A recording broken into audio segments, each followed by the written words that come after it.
Welcome back to the Cave by the Cave People. Cave people And we leave with the film of the games together. stays together.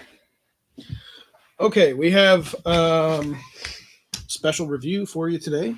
As promised, we are going to come at you with some more reviews this year, and maybe a little more frequently. Today, we're going to be reviewing a game by Pegasus Spiel, designed by Stefan Feld, and that is called Civolution. It's a game that is currently on the hotness. Kind of dropped off a little bit. It was up on the hotness for a while, and probably with good reason here. So this is, how do we start this off? I'll say we're going to give you an honest to God review on this game, our thoughts and feelings after a few playthroughs. That we're not going to teach the game. If you need to learn the game or want to learn the game, go check out a video. Yeah, check out a video. But specifically, I would say, from my perspective, I would go watch Meeple University's video on how to play this game. I think they did a fantastic job explaining everything there is to be explained, and you can learn the game very easily by watching that video and just kind of stepping through it with them. That's a shameless plug. They don't even know who we are, probably. I'm just letting you know I think that's the best one out there that I've seen. The best instructional video that I've seen for this game. So, we'll start off here. This is a civilization game, largely kind of like 4X, except you're kind of missing the whole exterminate part of it. There's not much military happening in this game at all. There are some cards that are hostile cards, but for the most part, you're trying to build up a civilization through some area controls type stuff and installing cards on your console, and putting out settlements, putting out statues, advancing technology, putting out settlers, migrating. So you're kind of doing all of that stuff. There's just not really like fighting happening. So there is no battle really in this game. There's no fighting mechanic at all. The way the game works is at the start of the game, you set up an area here. This is the world, the world map, I guess you could call it. And it comes with different kind of tiles that are shaped like this. You can install them at random or use the preset recommendation in the book for the first couple games. And then you have these little location tiles here that can be discovered throughout the game through the explore action. So everything on the map. You start off in the starting areas. You start off in a forest and a grassland, and then you kind of migrate from there. There are rules for how you migrate, using adjacencies and whatnot. There are different encampments on these tiles that can hold your settlers. And you can have settlers that are in the encampments or in the wilderness. You can build farms on the settlements so that way you can feed your people. You can harvest goods from these different areas and then later bring them to your mat as supplies when you do a production action.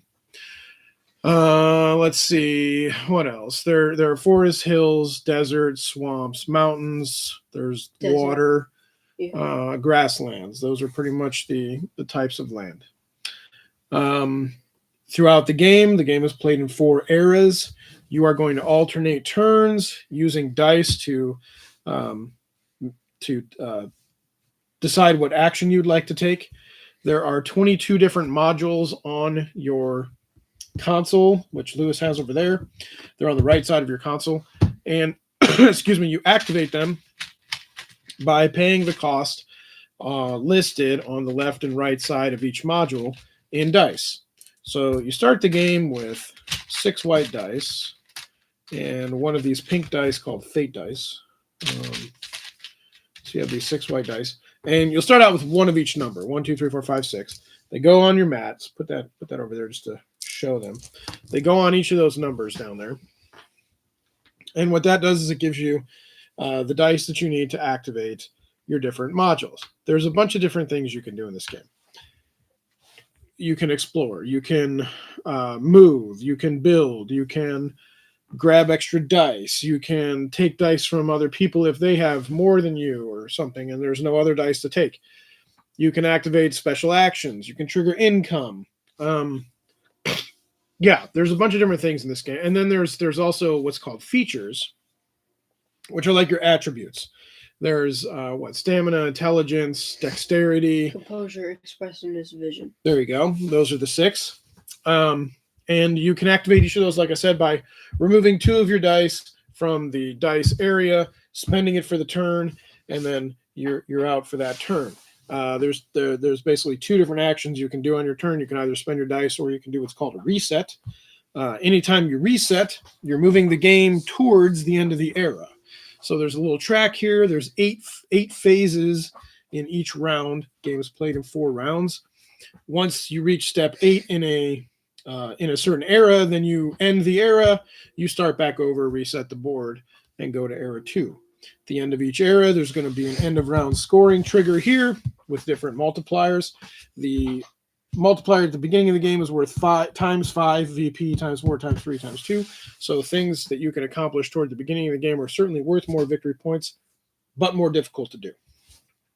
There's a favor of a Gara track over here that kind of dictates what happens when you have to roll like a chance roll or something. The higher you move up, the better you have of these extra chance items happening throughout the game for you. You have goals that you can accomplish. You have income chips that you can collect.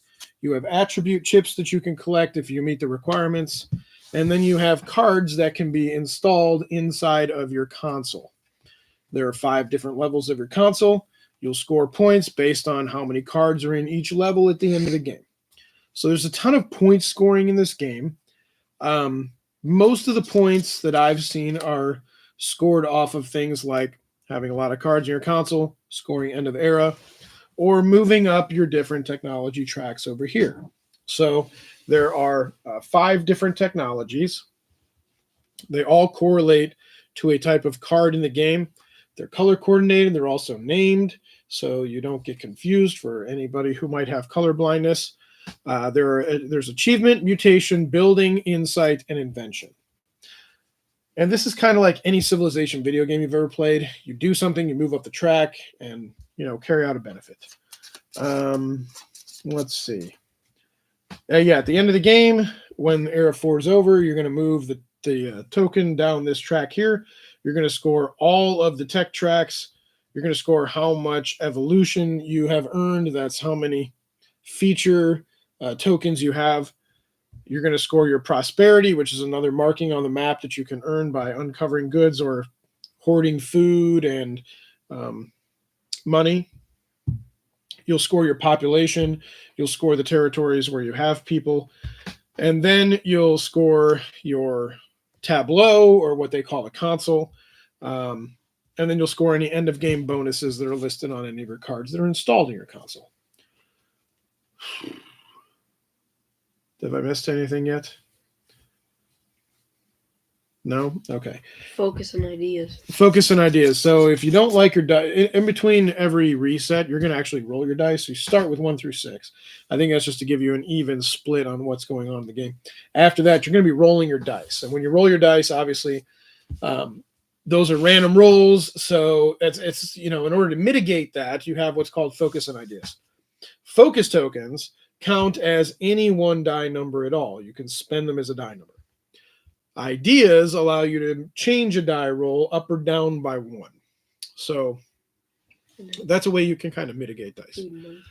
Food is important in the game because you need to feed all your settlers. So anybody you have out on the table here needs to be fed at the end of every era. And those that you can't feed, if they're standing up, they're called strong workers. They become weakened and they lay down. And then those that are weak, that are not fed, they become deceased. They die, and you have to remove them from the table. That's important because you're going to score at the end of the era all of your strong workers. So everyone who's standing upright scores you a point. So that's kind of important. And then there can be some multipliers. Will also factor in with that. Right. There are weather effects and events that are going to happen in each era. So the weather effect it'll either be warmer or colder. And the higher the temperature goes, the more dangerous it becomes. The lower the temperature goes, the more dangerous it becomes. there are certain things that you can install in your Tableau to kind of, again, mitigate those conditions. Like I had some cold weather something or other that protected me from the cold. So I would not lose one guy off the map in the cold. Which was cold literally the entire time. So Yeah, in one of the games that we played, it was cold the entire game, which kind of stunk. Again, you have a large event deck, and you're only dealing out 4 of those cards for the game, so replayability is very high in this game. Also, some of these cards, so they do different things for you. They could be end of game scoring. They can be gear that you can have on, for your civilization. They can also be things that get procced from certain conditions, game conditions that are met.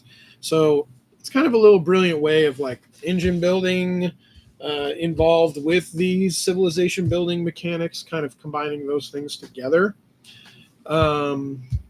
Let's see, what else can I say before? I'm just going to turn it over to you, let you talk a little bit. Go ahead. you did forget to talk about resources, I think. Oh, yeah, resources. There's resources in the game. And there's 3 types of resource that come from every terrain type. So,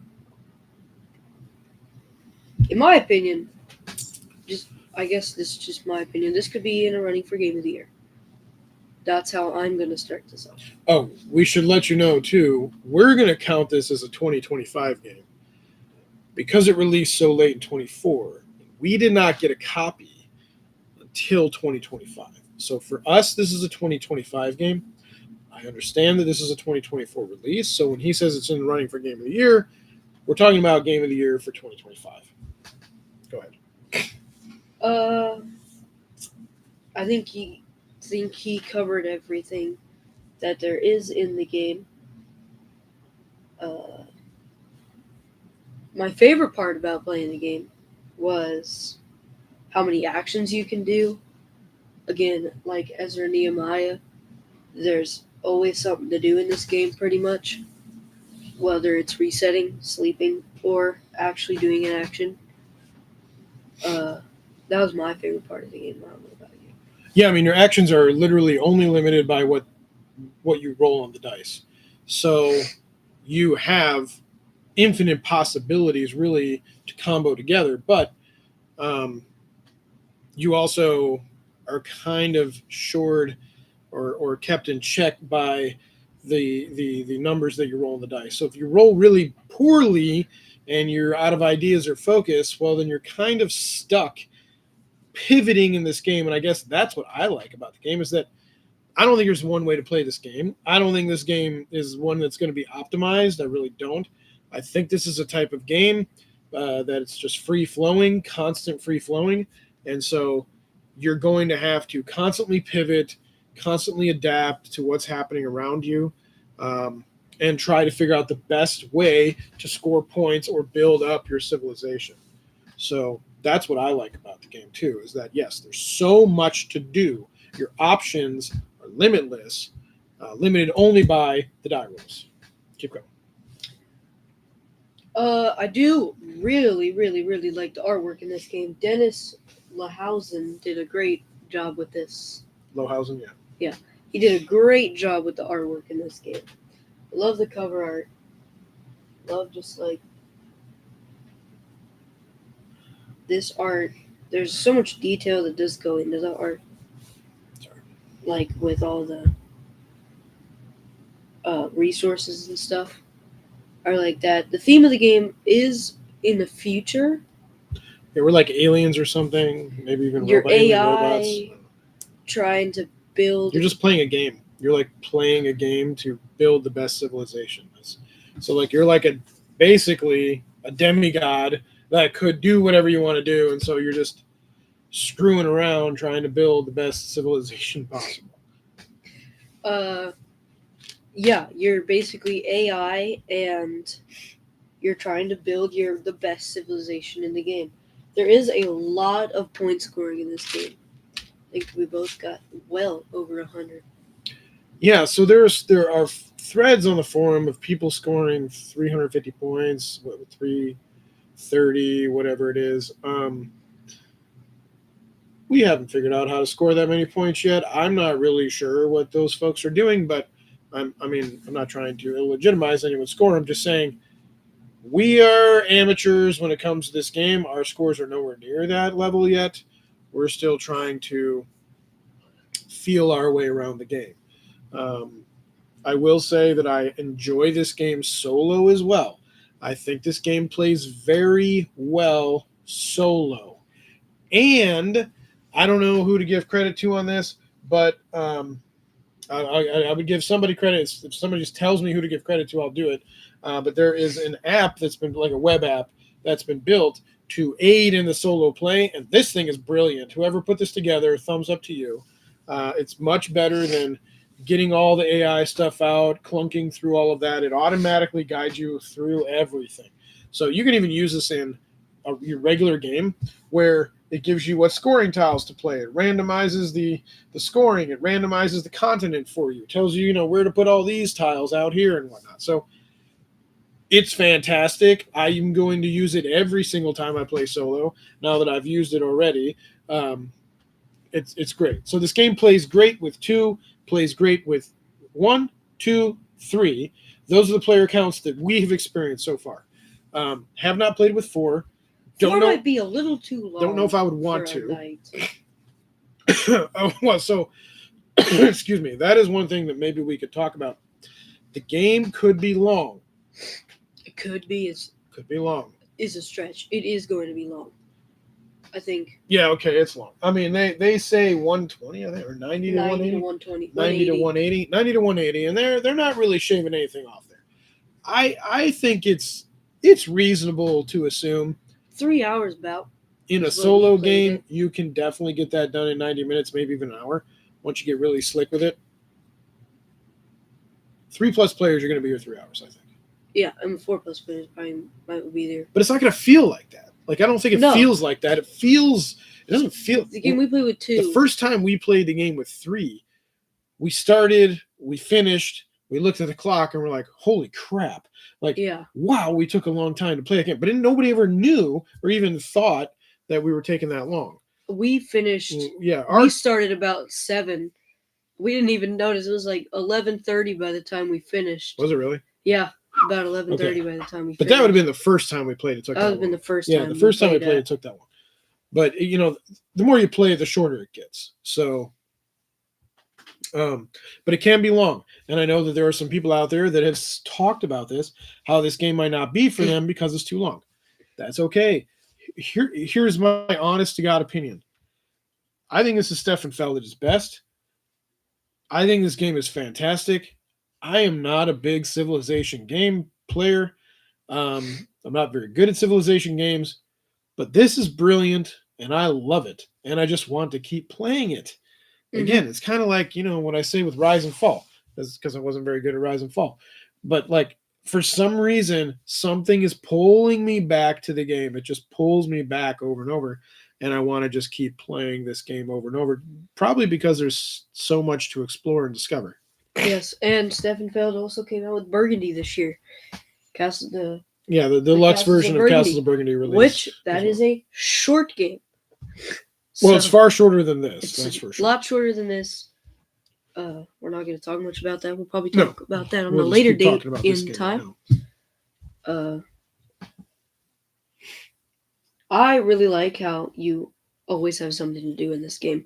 That's a big part about it, and that's why I think it feels so fast, is you're constantly taking a turn, basically. Yeah. The other person's turn isn't that long, unless they really have to think. Now we got to talk about the strategy that goes into this game. There is so much strategy that goes into this game. It is insane. I think this is like a 4.2 weight or something like that on BGG. And I'll say, I don't think it's weighted that heavy for the learning part, because I was worried about learning this game, given, there's 22 modules. What the heck, man? We got to learn about every action, how it interacts.